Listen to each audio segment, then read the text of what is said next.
Hi student, मैं संतोष विश्वकर्मा और आज हम स्टार्ट करेंगे क्लास 12 ही केमिस्ट्री यूनिट 7 पी ब्लॉक, जो हमको पढ़ना है ग्रुप 15 नाइट्रोजन फैमिली। ये पार्ट 2 होगा और पार्ट 2 में हम आयोनाइजेशन एंथैल्पी आज पढ़ेंगे। इसके पहले हम फिजिकल प्रॉपर्टीज़ में हम कुछ टॉपिक्स डिस्कस कर चुके थे, तो इसी फिजिकल प्रॉपर्टीज़ का एक थर्ड टॉपिक है आयोनाइजेशन एंथैल्पी। ये थर्ड है। हमने फर्स्ट में एटॉमिक रेडियस पढ़ा था और सेकंड में पढ़ा था हमने ऑक्सीडेशन नंबर और तीसरा है आयोनाइजेशन एंथैल्पी। तो आयोनाइजेशन एंथैल्पी का मतलब आप जानते ही होंगे, ये क्लास 11th में आपको पढ़ाया जा चुका है। अगर आप इसका वीडियो ना देखे हों तो क्लास 11th का वीडियो यूट्यूब पे पड़ा है, उसको आप देख सकते हैं। देखिएगा, आयोनाइजेशन एंथैल्पी क्या होती है कि जब नाइट्रोजन फैमिली में डाउन द ग्रुप आते हैं, यानी कि डाउन द ग्रुप मतलब ऐसे लिख सकते हैं, we move down the group in nitrogen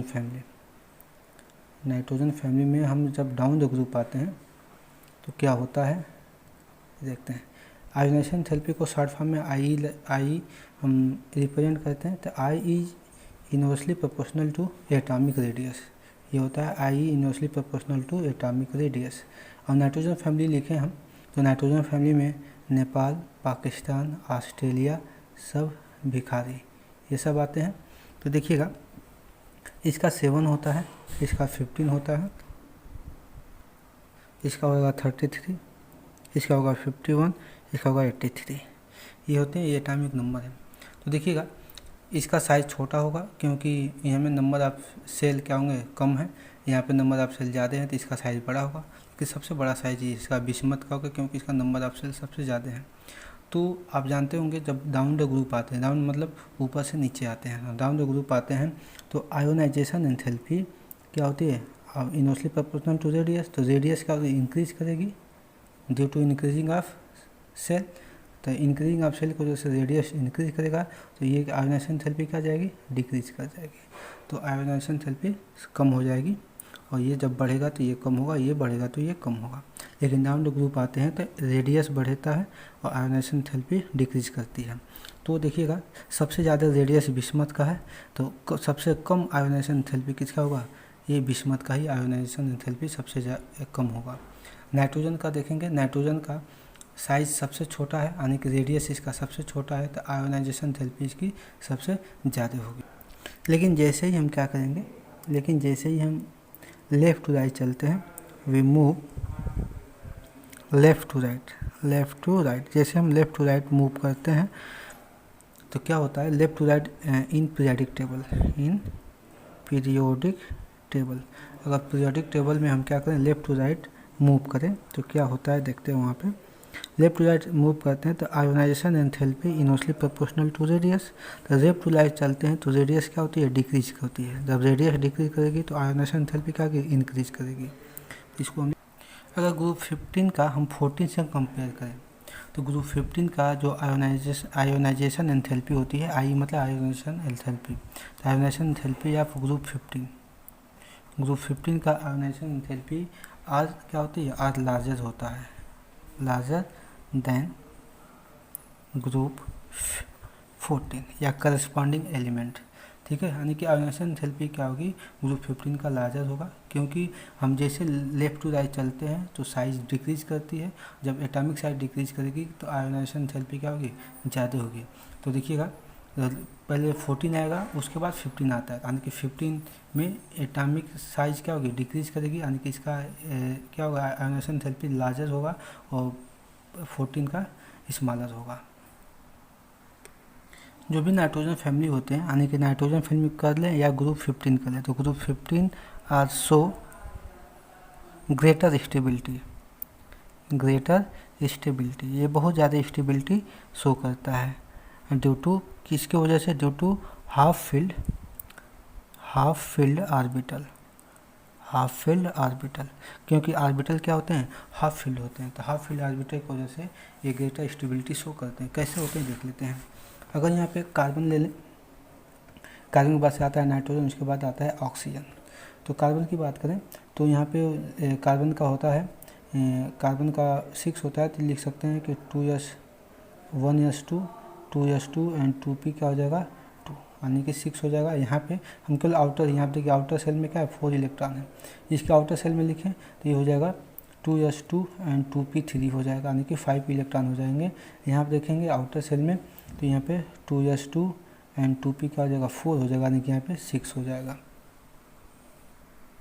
अब यहाँ पे देखेंगे यहाँ पे p में या तो 6 इलेक्ट्रॉन हो तो ये स्टेबल होगा, या तो 3 होंगे तब स्टेबल होगा। तो 3 सब क्या है, इसमें p में 3 है, यानी कि ये हाफ फील्ड है, तो ये क्या होगा ज़्यादा स्टेबल होगा। अगर हम स्टेबिलिटी का सीक्वेंस इन तीनों में देखें तो हमारा स्टेबिलिटी का सीक्वेंस होगा, कार्बन का सबसे कम होगा, उसके बाद ऑक्सीजन का स्टेबिलिटी होगा और सबसे ज़्यादा नाइट्रोजन का स्टेबिलिटी होगा due to half filled electron.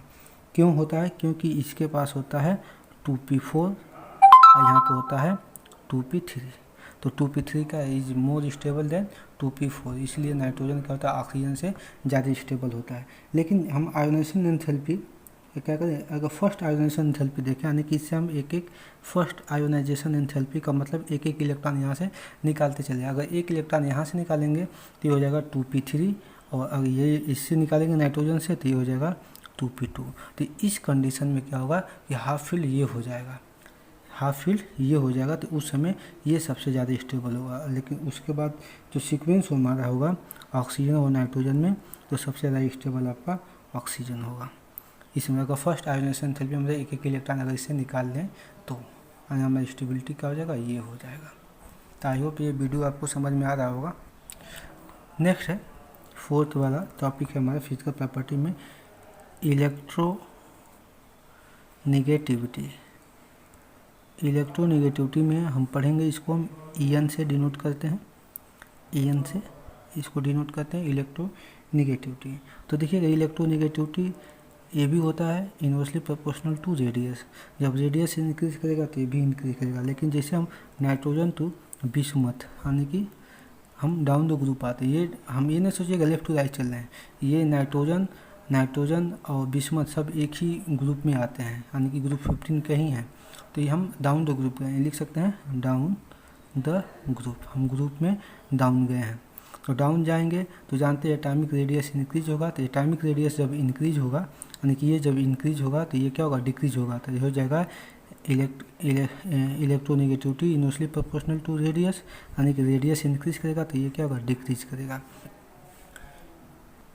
लेकिन जैसे ही हम लेफ़्ट टू राइट चलते हैं, लेफ़्ट टू राइट यहाँ लिख सकते हैं we move left to right, left to right, we move left to right in periodic table। Periodic table में हम लेफ़्ट टू राइट चलते हैं तो उस समय इलेक्ट्रोनेगेटिविटी क्या होती है इनवर्सली प्रोपोर्शनल टू रेडियस यही होगा। लेकिन लेफ़्ट टू राइट चलते हैं तो रेडियस डिक्रीज होता है, तो ये क्या होगा इंक्रीज हो जाएगा, ये इंक्रीज हो जाता है। हम इसीलिए बोल सकते हैं कि group 15 having higher electronegativity, sorry यहाँ पे दिखाई नहीं दे रहा होगा, हाँ अब दिखाई दे रहा होगा, group 15 having higher electronegativity than in comparison to